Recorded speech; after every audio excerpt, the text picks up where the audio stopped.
Silakan klik tombol subscribe dan aktifkan notifikasi pada tombol lonceng supaya tidak tertinggal video seputar misteri dan pembahasan menarik lainnya, dan klik tombol like juga jika sahabat menyukai video ini.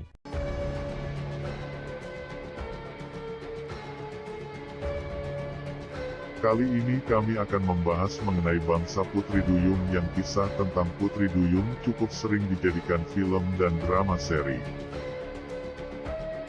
Cukup banyak yang mempercayai bahwa bangsa Putri Duyung bukan hanya cerita legenda atau mitos belaka, namun mempercayai bahwa Putri Duyung adalah makhluk yang benar-benar nyata ada di bumi. Menurut penjelasan sumber kami, bangsa Putri Duyung bukan hanya cerita fiksi belaka, namun bangsa Putri Duyung memang makhluk yang nyata dan hidup di planet bumi. Yang bisa menjadi salah satu bukti adanya bangsa Putri Duyung yakni, beberapa tahun yang lalu telah ditemukan kerangka Putri Duyung. Seperti inilah kerangka Putri Duyung yang berada di Museum Nasional Copenhagen, negara Denmark. Inilah foto kerangka Putri Duyung yang ditemukan dan dipajang di Museum Nasional Copenhagen. Selain foto Putri Duyung di Museum Denmark, juga ada bukti lain mengenai Putri Duyung, yakni ditemukan Putri Duyung yang sudah mati pada beberapa tahun yang lalu. Tepatnya yakni pada tahun 2014 ada seorang awak kapal nelayan menemukan jasad Putri Duyung di Kepulauan Selandia Baru.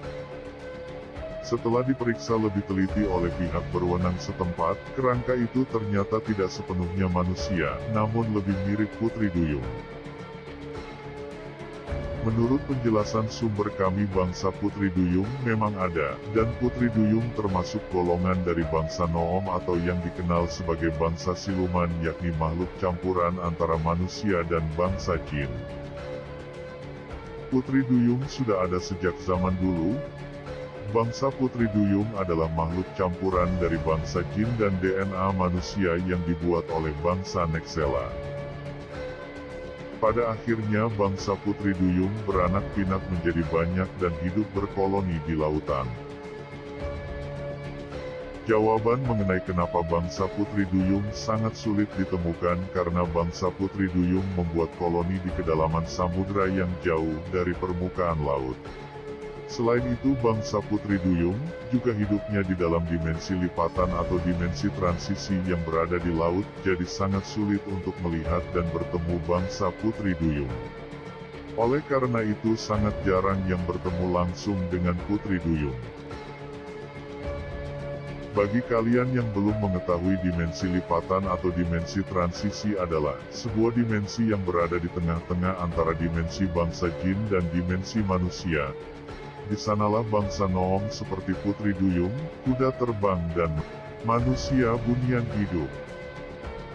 Jadi hanyalah golongan bangsa Noom atau makhluk bangsa siluman saja yang hidup di dalam dimensi transisi atau dimensi lipatan. Menurut penjelasan sumber kami menyebut bahwa kehidupan bangsa Putri Duyung di daratan hanya sekitar 30% saja. Sedangkan bangsa Putri Duyung lainnya hidupnya di luasnya lautan dan samudra. Mengenai beberapa kerangka Putri Duyung dan jasad Putri Duyung yang ditemukan, itu karena Putri Duyung yang mati berada di dimensi manusia, oleh karena itu kerangka Putri Duyung bisa ditemukan oleh manusia.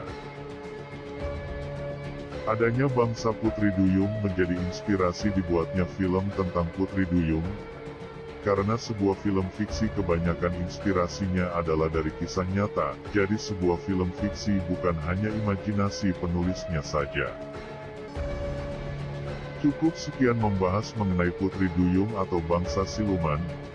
Jika kalian ingin menambahkan informasi lainnya mengenai Putri Duyung, kalian bisa menambahkan di kolom komentar. Terima kasih telah menonton sampai selesai. Kalau ada yang keliru kami memohon maaf karena kebenaran mutlak hanya milik Allah dan hanyalah Allah yang Maha Mengetahui. Silakan klik tombol subscribe dan aktifkan notifikasi pada tombol lonceng supaya tidak tertinggal video seputar misteri dan pembahasan menarik lainnya, dan klik tombol like juga jika sahabat menyukai video ini.